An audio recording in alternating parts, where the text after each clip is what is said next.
confidence will only ever always be a journey. You never arrive at confidence, plant a flag, and are like, whew, I'm done. I've arrived. I'm confident from this point forward forevermore. It doesn't work that way. Confidence will only ever always be a journey. And there is that element of, few steps forward, few steps back, feeling like you're winning, feeling like you're losing ground. And that's just the deal. And I think oftentimes, because confidence is being misused and misinterpreted so much, we sort of exchange confidence for other things. Example, women do this a lot. We kind of merge confidence and credibility as if they're the same, or confidence and competence as if they're the same. We feel like we need to know what we're doing, or be established or arrived or achieved or have the designations or have all of the evidence before we can feel confident. And that's just not how it works. What we really want to strive for is confidence on the road to competence, because it takes time to become competent at anything. I don't care what it is you're doing. You gave some great examples. If you're starting a new business or launching a new product, it's new. You can't be competent at it yet. It takes time and experience to become competent at something. And so in the absence of competence, when you're new at something, being a mom is a phenomenal example. I would never trust a mom who's like, I know what I'm doing, I have it figured out, especially in those first few years. You're not competent yet. It's new. So in the absence of competence, our choice is confidence, trusting ourselves. Hello, amigos. It's Celeste Leon, and welcome back to the Light to Success podcast, a place where we can discuss how to strengthen our mindset, increase our confidence, and maintain a high level of motivation to reach the next level of success in our lives. So, let's get started. Welcome back, friends, to the Light to Success podcast. Excited to have you all here for our last episode of our female series with an incredible, phenomenal woman. Her name is Nicole Kalil, and Nicole's passion for eliminating gender expectations and redefining women's work is both what keeps her up at night and what gets her up in the morning. She has worked in the C-suite at a Fortune 500 company. She's the author of Validation is for Parking. She's a respected coach and the host of This is Women's Work podcast. She's a wife, a mother, and a business owner, and overall, an amazing example of what a badass, powerful woman is and looks like. Thank you, Nicole, for being here today. Excited to have you on. It is my pleasure. Thank you for inviting me. Of course, of course. Nicole, so I see that you have this signature word that you talk about and that you shared called Ampliship. Is that how you say it? Ampliship, yes. Yeah. Can you tell me what that means and why that's one of your signature words? Yeah, so I actually first heard the word from Caroline Adams Miller. She was a guest on my podcast, and she introduced this concept to me. And you know when somebody shares something and you have like a full body reaction, like everything in my body was like, yes, she is speaking my language. And so basically, we've all heard of mentorship and sponsorship and even allyship. But ampliship is when we support other women publicly. So it's women supporting women in a public way. So that could be supporting people on social media. That could be mentioning other people's work like I just did in this episode talking about Caroline Adams Miller. That can be when you learn of an opportunity, putting forward the name of a woman who would be a really good fit. Just being better as women, especially at amplifying the voices, the work, the thought leadership of other women. I absolutely love that word. I can totally relate. It hits me too, because I have been in rooms where some women perhaps just aren't as supportive of other women. And I am an advocate for women empowerment. I believe that we are better together, right? We need to lift each other up. So I love that you're on that movement as well. And you're an example of that, because there's no reason for us to work together. And I like to say that we're in the collaboration game, right? Those of us who have an abundance mindset know that we win more when we lift each other up rather than focusing on that competition side, right? Absolutely. And you hit the nail on the head with the word abundance. It's really the mindset in which it stems from. I think, historically, oftentimes we've sort of been pitted against each other as if there was one man or one opportunity or one promotion or whatever the case may be that we're all competing for, as opposed to the reality is exactly what you said. When one of us wins, when one of us blazes a trail, when one of us gets an opportunity, it provides more access and motivation and opportunity for the rest of us to get other opportunities. So it's just a shift in mindset, but I think a really important one. Yeah, absolutely. That is so important. And Nicole, as I see the work that you're doing, what comes to mind is you are the confidence queen, right? You help so many people overcome challenges, upgrade their mindset. And I would like to know what made you passionate to dive into this type of work? Because I believe that oftentimes our greatest purpose comes from our own struggles. So what does that look like for you?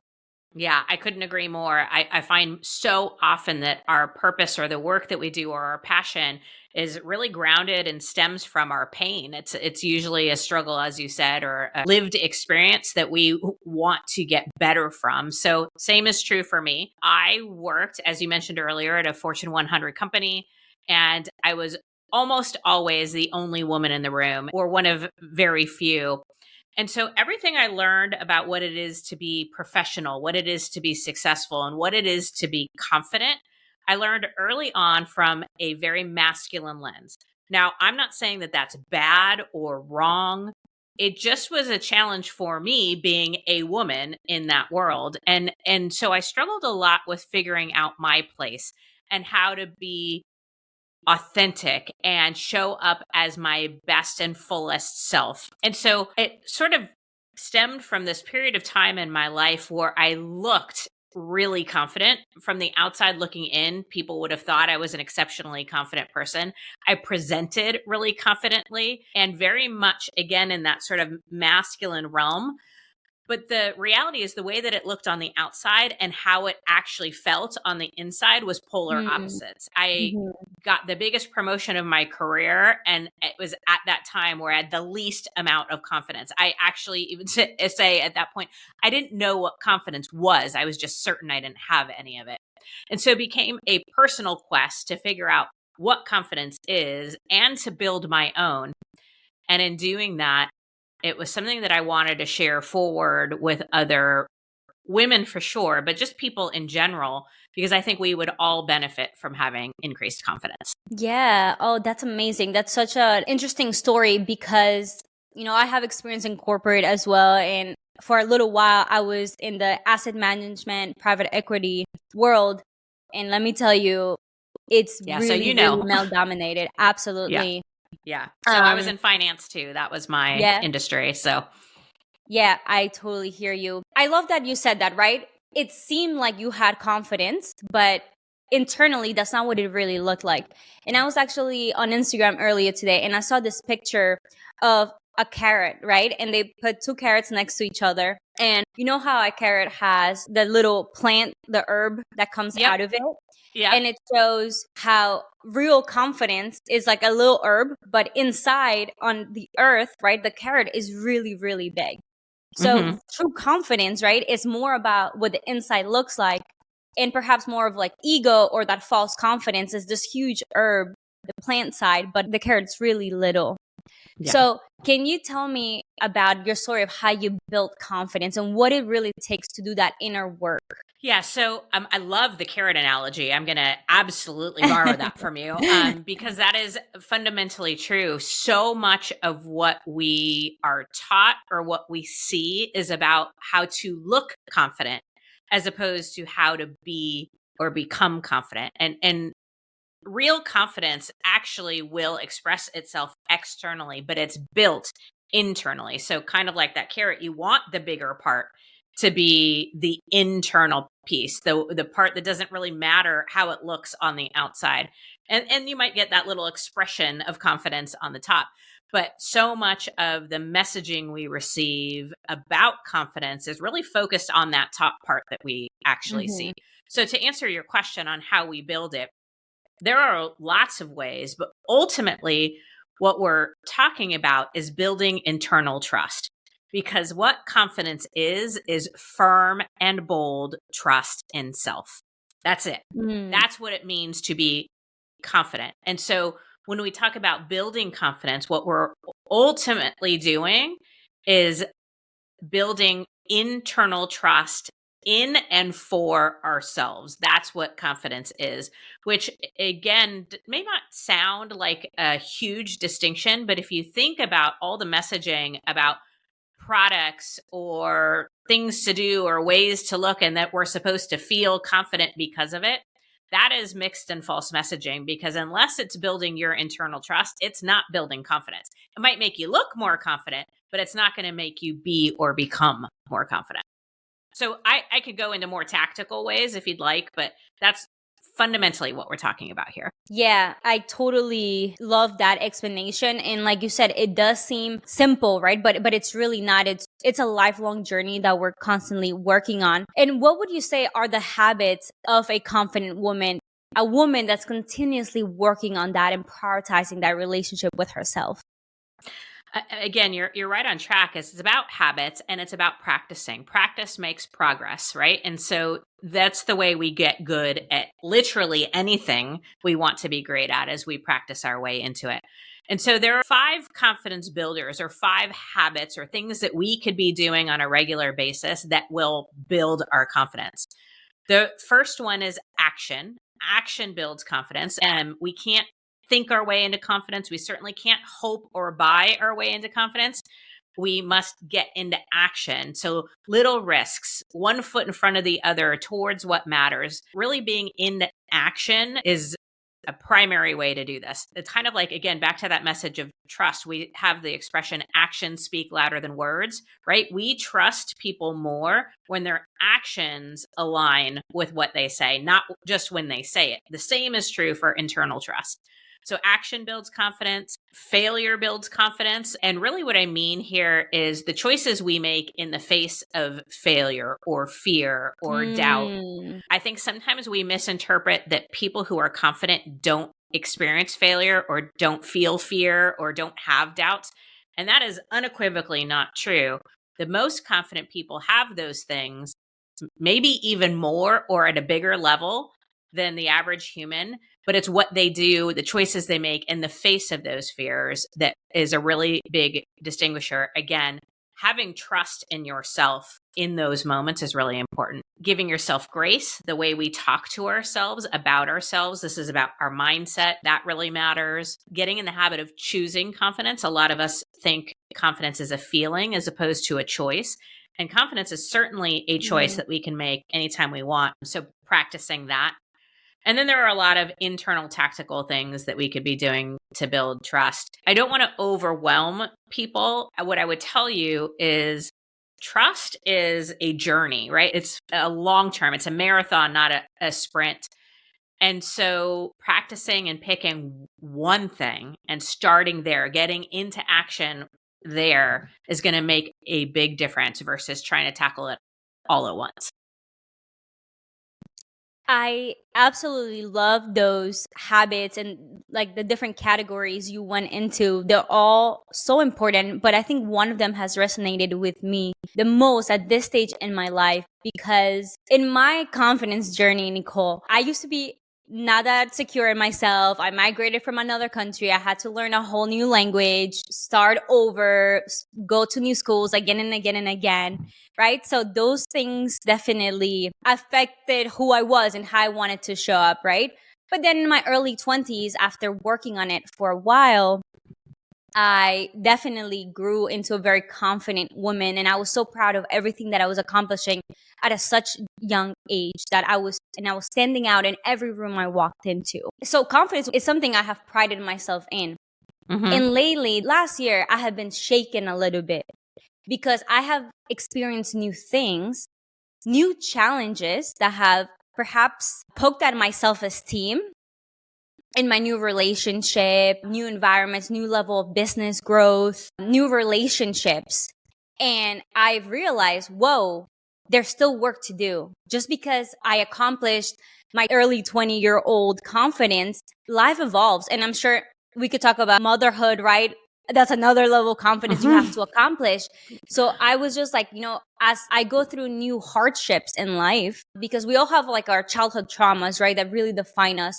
But as we get older, there's new traumas, there's new hardships that we face. And I realized, my confidence was shaken a little bit these past few months. And I was like, whoa, I need to keep working on this. And as these new hardships comes, how I react is going to continue to define that relationship I have with myself. And that's something I'm navigating. So would love to dive into what are your thoughts there, and how do you handle those new hardships and failure, especially when it's our first time facing those?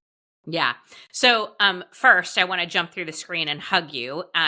For being transparent and vulnerable and real with all of us, because you're not alone. And anybody who is listening to you talk and is like, I have no idea what she's talking about, is probably lying to themselves, because we've all, myself included, experienced what you're talking about and still do. So first, let me level set expectations for both of us and you, the listener. Confidence will only ever always be a journey. You never arrive at confidence, plant a flag, and are like, whew, I'm done. I've arrived. I'm confident from this point forward forevermore. It doesn't work that way.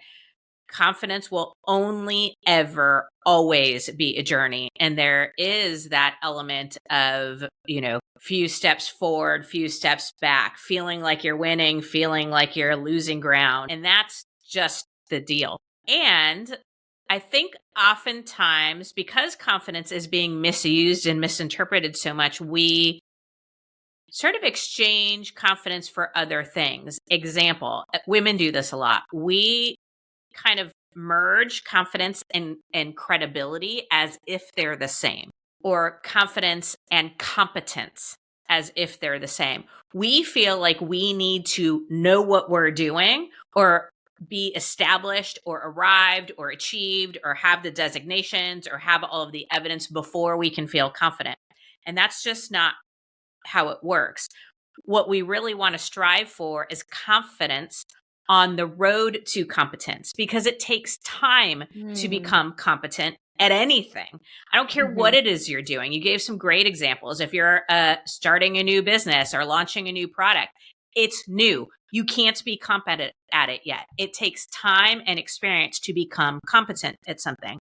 And so in the absence of competence, when you're new at something, being a mom is a phenomenal example. I would never trust a mom who's like, I know what I'm doing, I have it figured out, especially in those first few years. You're not competent yet. It's new. So in the absence of competence, our choice is confidence, trusting ourselves. I don't know what I'm doing, but I trust that I'll figure it out. I'm not where I want to be yet, but I trust that I will get there. I am not sure this is the right decision, but I trust that I will be okay no matter what.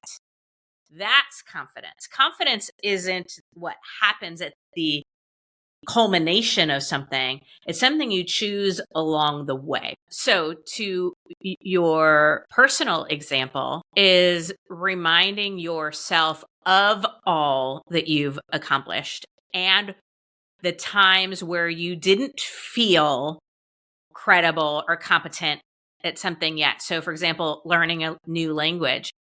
I get that you feel like you're on shaky ground and it's really hard during that time. And think of all the confidence it's created in you and the experience of getting to the other side of it, getting to your point of competence and credibility. Whatever it is that you're faced with right now, the same thing is likely what's going to happen. Yes, you're on shaky ground right now, and we get to trust that you've overcome 100% of your challenges up to this point. How do I know that? Because you're here, right? And so I will always bet on somebody who's recovered from 100% of their challenges. Whatever challenges you're facing right now, the only thing that's missing is the benefit of hindsight. We don't yet know exactly how or when or in what ways it's going to work out for you. We just get to trust that it will. Oof.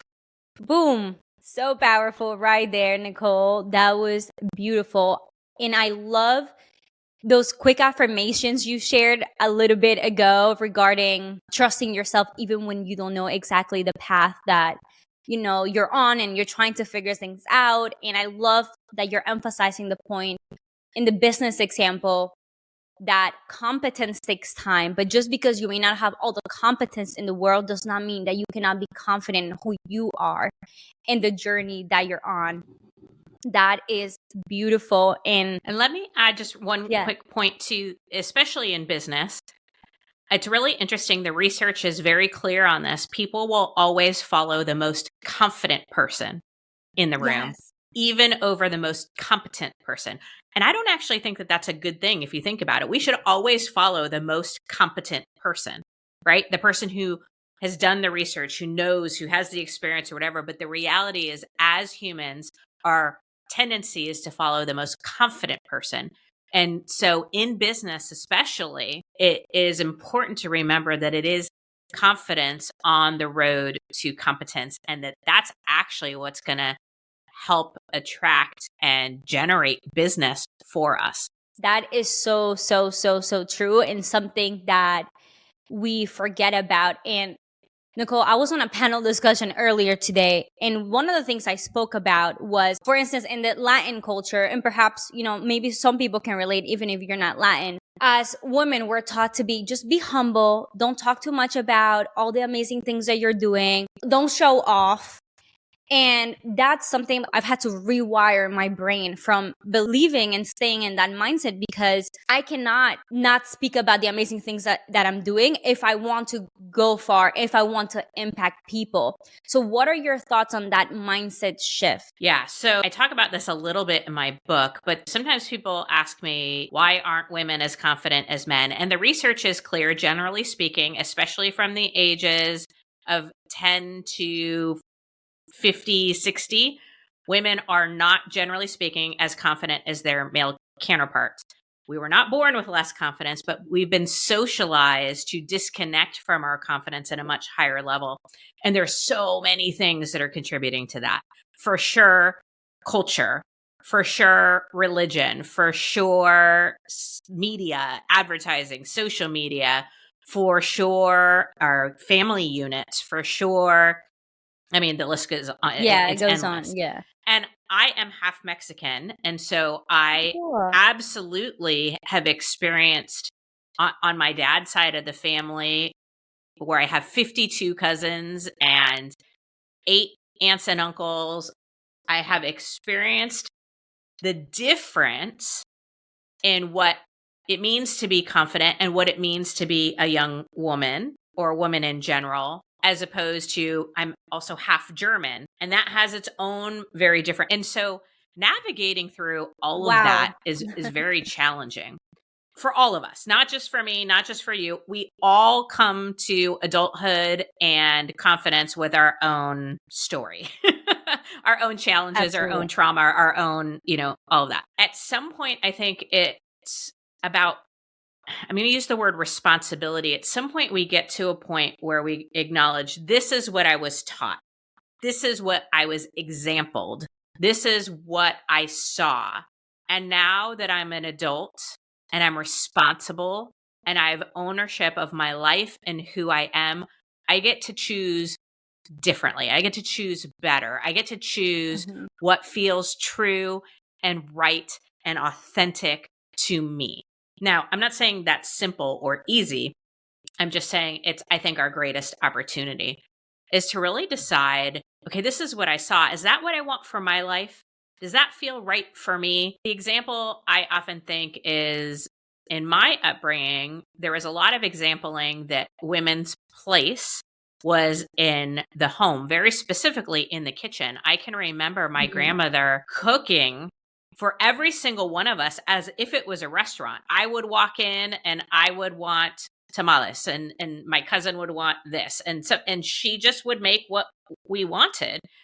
And as an adult, it's completely inauthentic to me, the idea that I would stay home and cook for my family and not work and be at everybody's beck and call. I'm not saying there's anything wrong with that. For some people, that is right and true and authentic for them, but it isn't for me. And I know that that is true, regardless of the fact that I'm a woman. And so I just had to separate. This was my experience, and this is who I am. It might be a disconnect, but I have the obligation and the responsibility for myself to figure out who I am, what's right, and how I want to live this one life that I get to live. And I have to stop worrying about people pleasing. I have to stop worrying about what other people think. I have to stop worrying about societal and cultural and all the other expectations, because I'm the only person who gets to live this life. Too much to carry around all the other stuff on top of that. Living life is hard enough. Yeah, that's so true. I think every woman listening to this and men, right? We know some of the traditional roles that women have played and how we are completely transforming that and letting go of those old paradigms. And it's a beautiful journey. It's a hard journey. But, I love the things that you're talking about. And it makes me think, Nicole, what is the transformation that you are most proud of in yourself that you have done? So it's a really great question. I think the easy and maybe obvious answer is all of the work that I've done to build my own internal confidence and the trust that I have in myself and how far I've come in that space.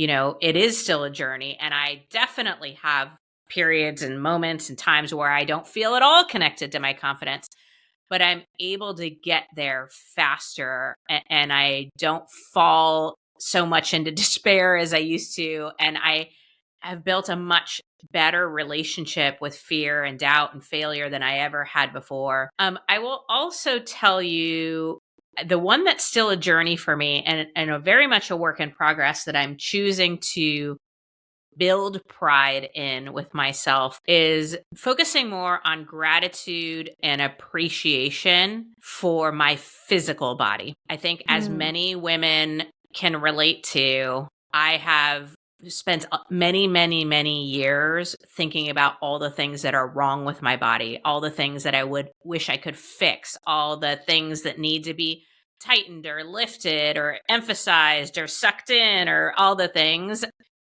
And it's just gotten to the point where it's like, I don't wish that for you. I don't wish that for young women. I don't wish that for my daughter. And I am really working on building, for lack of a better term, body confidence in addition to internal confidence. Oh, that's so real, Nicole. And I think so many of us deal with that as well. And that's a never-ending journey. And I know that with motherhood too, that's a whole thing in itself. So thank you for sharing that and being vulnerable, because we're all working on that. And that's perhaps where we can shift to more of that self-talk and that relationship that we're building with ourselves. I'm in a relationship. I meet people. I'm going through such a new stage of my life. And something that I remind myself in moments of loneliness and different moments, that I am the one that no matter what is always going to be here for me. And I need to be kind to myself because of that. I need to continue to love myself and be there for myself in the good and in the bad. Obviously, I have amazing people in my life as well. But can you tell me about how we can continuously better our relationship with ourselves? Okay. Such a good question and beautifully set up. There are lots of things, but here are a few. First, remember, we trust people more when they keep their commitments, and we tend to lose trust or break trust with people who flake out on their commitments. So if we want to build internal trust and confidence and a strong, healthy relationship with ourselves, we need to begin to keep the commitments we make to ourselves at the same level, if not a higher level, than we do the commitments we make to others. As women, especially, we have a tendency to prioritize the commitments we make to other people, our significant others, our children, our bosses, our friends, our parents. I mean, the list is endless. And we tend to let the commitments we make to ourselves go by the wayside. And that is something that absolutely has to change. A second thing that comes to mind is boundaries. We hear a lot about that. Self-care, we hear a lot about that. I will also add being responsible for our own needs. We all have needs. And I think oftentimes we have a tendency to want either one person to fulfill all of our needs, which is an impossibility, and we're just setting that person up for failure. Or we get really caught in being upset when somebody isn't willing or isn't able to meet our needs. And then sometimes we make our needs bad. But the reality is, if we have needs, so for example, you mentioned loneliness. I have a need to feel connected. I have a need to feel valued. I have a need to feel important. Now, there's nothing wrong with any of those needs, but we are responsible for making sure those needs get met.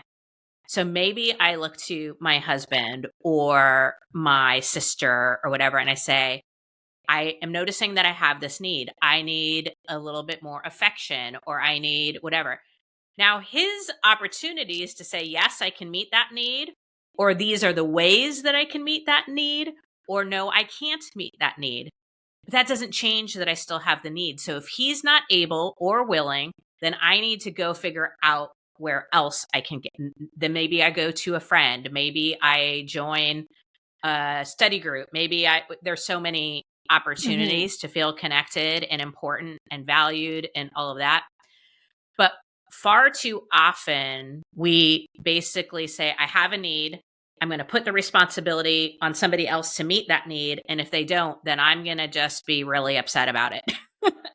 and I really think the greatest thing that we can do to build a loving and trusting relationship with ourselves is to be responsible for making sure our needs get met and finding people who are willing and capable of meeting certain needs at certain times at a higher level. So like if my husband wasn't willing to meet any of my needs any time, he wouldn't be my husband, right? Right. So I don't know, did I answer your question? Yeah, you did. And I think you're speaking so much truth about taking responsibility for our needs. That is a huge shift that I think we don't talk about enough.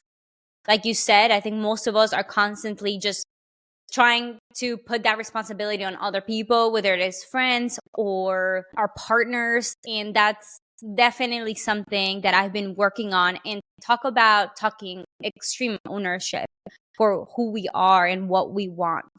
But I even think the next level of that would be also talking about awareness and communication. And that's actually a conversation I had on the podcast with another incredible woman called Angie. I said, how can women be more assertive communicators? So Angie said that in order to be better assertive communicators, we need to express our expectations of what we need, whether it is in our personal relationships or professional relationships. So we're both know how we're supporting one another from the get-go, not just assume and then it doesn't happen and now we're upset because it didn't happen. And I think so many of us women, and I'm guilty too, I assume in my head, oh, this is what I want. Why hasn't he done it? Or like, why isn't person XYZ giving me that? Yeah. Oh yeah. The mind reader syndrome. I do that all the time. So let me be upfront. My area of expertise is confidence. I would not say I'm like the communications expert by any means. It's still very much a work in progress for me. But a few things tactically that I've learned is, first, before I go into communication, asking myself, what is it that I want or need?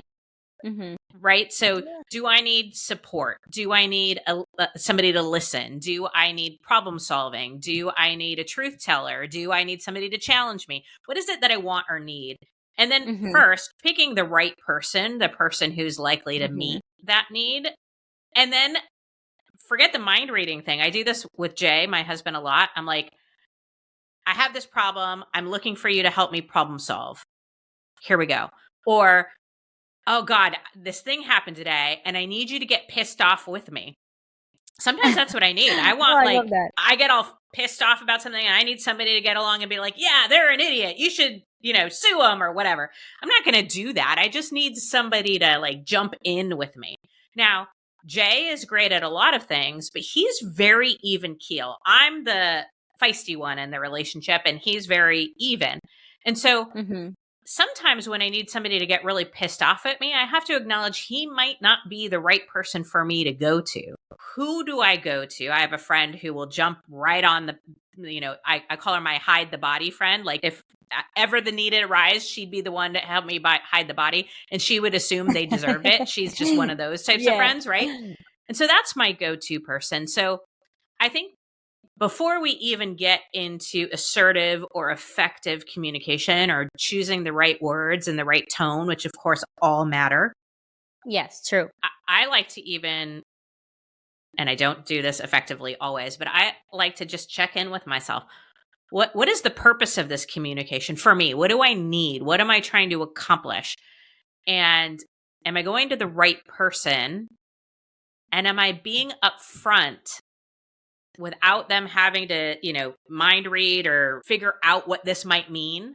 Am I being upfront about my goal? Yeah. I mean, I could go on for days about that. Yes. No, yeah, you hit it spot on. I couldn't agree more.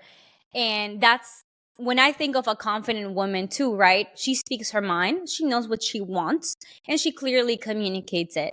So that's also something we're all continuously working on and checking in with ourselves, like you said, to make sure that we are expressing and being authentic at all times.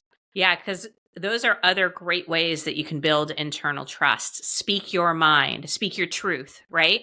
Use your voice, stand up for yourself. These are all really important things as it relates to building trust and internal confidence. Amazing. Love it so much, Nicole. This has been such an incredible conversation. I usually love to wrap up some of my conversations with this question, which is, what does success mean to you today? Yeah, so it took me a long time to figure out my own definition of success. I spent a lot of time trying to live up to other people's definition. So for me,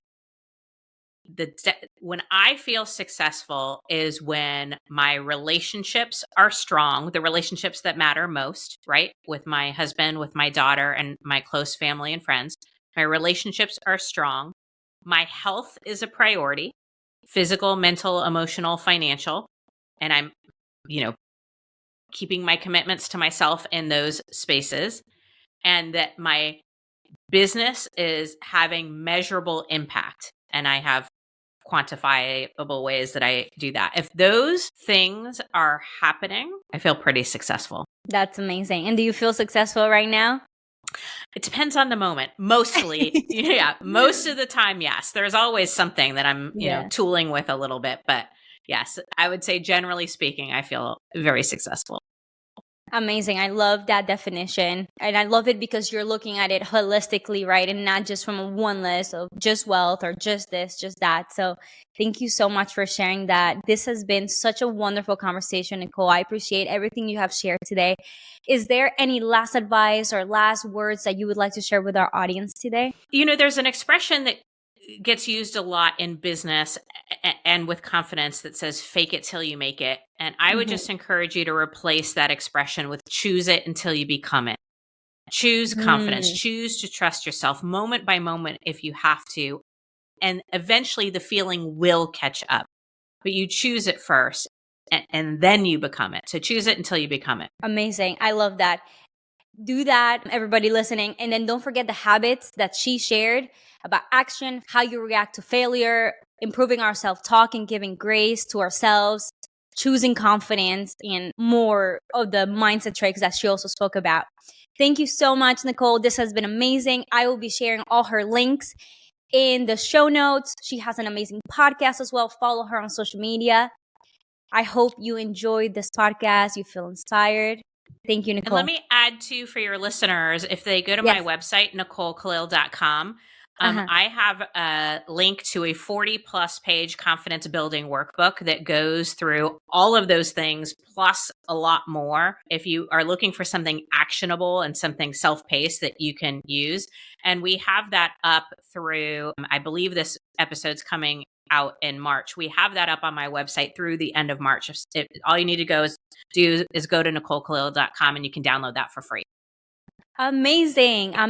Totally recommend to all of you. I actually did download myself and I started it, Nicole, so I love it. Thank you so much. And I hope you all enjoyed this episode. Until next time, my friends. You have just finished listening to this episode, and I hope you're feeling inspired, enlightened, and ready to take the next step to accomplish your goals. Make sure to check out the show notes for any information shared. And if this message impacted you, please share this wisdom with at least one person you care about, and let's grow this movement across the globe. Always remember that the light to success is you, my friend. Until next time.